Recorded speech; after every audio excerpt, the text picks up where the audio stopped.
जय गुरु जी, शुक्राना गुरु जी। अनंतम अनंतम शुक्राना गुरु जी। गुरु जी के चरणों में मेरा कोटि कोटि प्रणाम और सारी संगत जी को जय गुरु जी।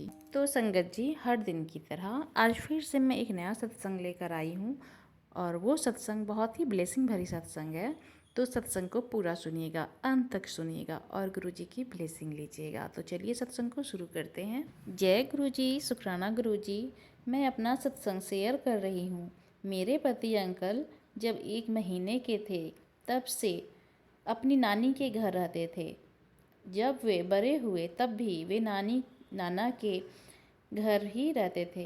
संगत जी, इनके रिलेटिव भी इस बात से बड़े जलते रहते थे कि वे अपने माँ बाप के पास क्यों नहीं रहते हैं।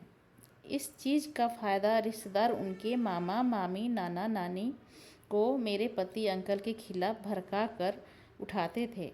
संगत जी, पड़ोसी तक भी उनके खिलाफ उनके माँ बाप तक को भड़काते थे। जब मेरे पति अंकल बड़े हुए तो मेरे पति अंकल के बिजनेस स्टार्ट करने की बात चली, लेकिन ना मामा मामी और ना ही मेरे पति अंकल के पापा कोई पैसे देने को तैयार नहीं हुए। संगत जी, जब मेरे पति अंकल 20 साल के थे तब से वो अपना बिजनेस स्टार्ट करने के लिए सबसे बोलते थे, लेकिन किसी ने उनकी हेल्प नहीं की, बल्कि उनसे अपने काम करवाते थे फ्री में। मेरे पति अंकल इसी बात से अपने पेरेंट्स से चिढ़ने लगे। धीरे धीरे बात इतनी बढ़ गई कि मेरे पति अंकल ने रिश्ते ख़त्म कर लिए अपने माँ बाप से। आप तो जानते हैं संगत जी, दुनिया कैसे मज़े लेती है। साथ में लोग इनके पापा को भड़काते, मामा मामी के भी कान भरते कि अब तुम्हें ही इसको हिस्सा देना पड़ेगा। सब इनसे नौकर की तरह काम करवाते, लेकिन मेरे पति अंकल को तो बस अपने माँ बाप से ही नफ़रत हो गई थी।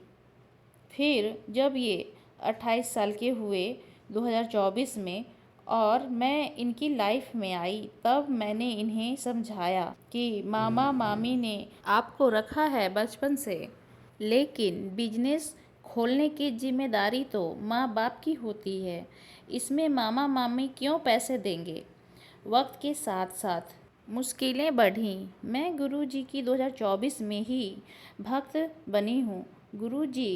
गुरुजी से मैंने बहुत प्रे की है कि मेरे पति अंकल का बिजनेस ओपन कर दो। 17 जून 2026 को मेरे पति अंकल की शॉप ओपन हो गई है और गुरुजी ने जो जो विश मेरे पति अंकल की थी, वो सब चीज़ों का ध्यान गुरुजी ने रखा है।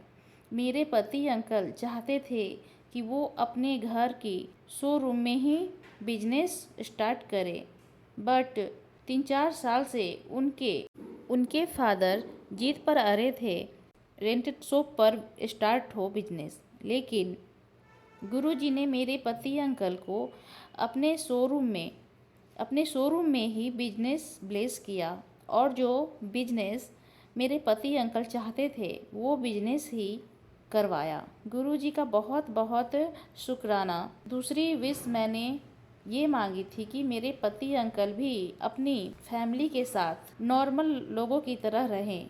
मेरे पति अंकल के एक छोटा भाई भी है। उनकी शादी में मेरे पति अंकल को नहीं बुलाया। इतना बुरा हाल था कि मेरे पति अंकल इनको देखते ही भड़क जाते थे।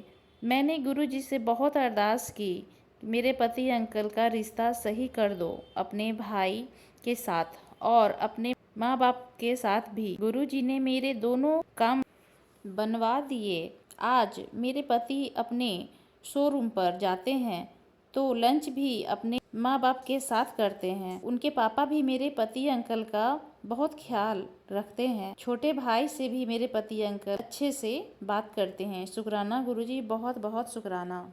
गुरुजी का मैसेज आता था कि मैं तुझे घर गाड़ी दुकान ब्लेस किया और गुरुजी की बात सच हो गई। शुक्राना गुरुपा, जो जो काम इतने दिनों से एस्ट्रोलॉजी और उनके उपाय नहीं कर पाए, गुरुपा ने सब कर दिया। मेरे पति अंकल को बिजनेस के लिए कार की ज़रूरत थी। गुरुजी ने कार भी ब्लेस कर दी। मेरे पति अंकल के पापा ने कार खरीद ली। सारा बिजनेस का काम उसी कार से हुआ। बहुत बहुत शुक्राना गुरुजी का।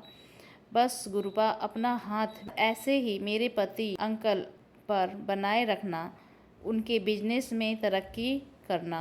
गुरुपा का मैसेज आता है यूट्यूब पर कि तेरे पति अंकल को तरक्की ब्लेस कीती। शुक्राना गुरुजी, बहुत बहुत शुक्राना। संगत जी, ये थे आंटी जी के सत्संग। बहुत ही ब्लेसिंग भरे सत्संग हैं, जहाँ एस्ट्रोलॉजी कुछ नहीं कर सकता। गुरुजी मना करते थे पंडित जी से हाथ दिखवाने के लिए, एस्ट्रोलॉजी में नहीं जाने के लिए। ये बिल्कुल सही बात है कि गुरुजी जब हैं तो हमें कहीं जाने की ज़रूरत नहीं है। गुरुजी हमारी सारी इच्छा, सारी विश पूरी कर देते हैं। जय गुरुजी, शुक्राना गुरुजी। सारी संगत की विश ऐसे ही पूरी करते रहिएगा गुरुपा। जय गुरुजी। संगत जी, अब दूसरे आंटी जी के सत्संग को सुनते हैं। जय गुरुजी, शुक्राना गुरुजी। ओम नमः शिवाय, शिव जी सदा सहाय। ओम नमः शिवाय, गुरुजी सदा सहाय। संगत जी, गुरुजी ने एक सत्संग सुनवाया। गुरुजी माला फेरने के लिए मना करते थे। वो बोलते थे कि माला फेरने से अहंकार बढ़ता है। नरेंद्र अंकल जी का सत्संग, जब नरेंद्र अंकल अपने मंदिर में माला जप रहे थे, तब नरेंद्र अंकल ध्यान में चले गए थे। तो उन्होंने देखा कि बड़े मंदिर में गुरुजी अपने आसन पे विराजमान थे और शिव अपने मानव रूप में उपस्थित थे। शिव के हाथ से एक किरण निकली जो माला पे पड़ी, और फिर गुरुजी के हाथ से भी एक किरण निकली और माला पे पड़ी। जैसे ही दोनों किरणें माला पे पड़ी, माला टूट गई और नरेंद्र अंकल जी की चेतना लौटी और देखा कि अंकल की माला सच में टूटी हुई है। उस दिन के बाद उन्होंने माला जपना छोड़ दिया और गुरुजी की बात पे विश्वास किया कि भगवान को याद करने के लिए ना माला चाहिए, ना समय। खाते पीते, चलते फिरते, काम करते हुए कभी भी प्रभु को याद किया जा सकता है और धन्यवाद दिया जा सकता है। संगत जी, मैंने कुछ साल पहले तक तो माला फेरती थी काउंटिंग के लिए, लेकिन अभी कुछ साल से मैं फिंगर पे कर रही थी जाप, लेकिन मैं भूल जा रही थी काउंटिंग, और मैं सोच रही थी कि माला से जाप शुरू करूं ताकि काउंटिंग ना भूलूं। तभी यह सत्संग मेरे सामने आया और फिर मुझे गुरुजी ने क्लियरिटी दे दी कि तू फिंगर पे ही कर ले, कोई ज़रूरत नहीं है काउंटिंग की। जय गुरुजी, शुक्राना गुरुजी। गुरुजी का मैसेज था मंगलवार शनिवार के दिन एक पानी वाला नारियल ले, उसको अपने पति, बच्चों और अपने ऊपर से 7 बार वार कर और 5 बूंदी के लड्डू हनुमान मंदिर में चढ़ा दे। यह निगेटिविटी से प्रोटेक्शन देगा। गुरुजी का मैसेज था कि हर ट्यूसडे को बजरंगबली को लाल फूल चढ़ाना है और हनुमान चालीसा का पाठ भी करना है। इससे घर में शांति पैदा होगी। पति के गले में हनुमान जी का लॉकेट भी पहनाना है। मंदिर में जो फूल चढ़ाते हैं वो हटाने हैं, निगेटिविटी आती है। गुरुजी एक गुरु बानी सुनने का मैसेज दे रहे थे। हर हर तेरी बानी, अपनी कमाई का 10 बंद मंदिर में, गुरुद्वारे में या गरीब को जरूर दिया करें। राशन पानी दें गरीब को।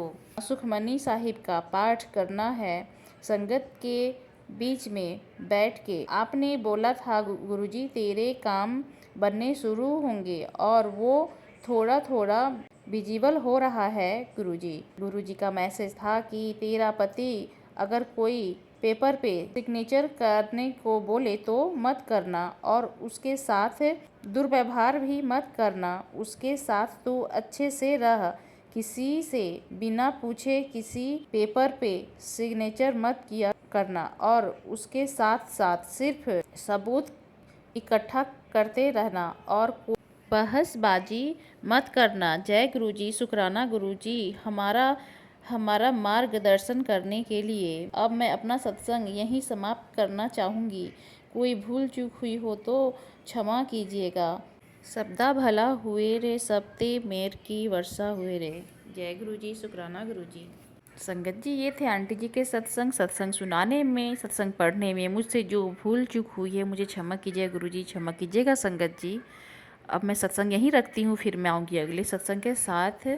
और आप भी अपना सत्संग शेयर करना चाहते हैं तो व्हाट्सएप नंबर दिया गया है डिस्क्रिप्शन बॉक्स में। आप उस पर अपने सत्संग को लिख कर, अच्छी सी राइटिंग में सत्संग को लिख कर, या फिर अपने वॉइस में सत्संग को रिकॉर्ड कर कर सत्संग को भेज सकते हैं। तो सत्संग इतना ही। जय गुरु जी, शुक्राना गुरु जी, ओम नमः शिवाय, शिव जी सदा सहाय, ओम नमः शिवाय, गुरु जी सदा सहाय। जय गुरु जी, शुक्राना गुरु जी।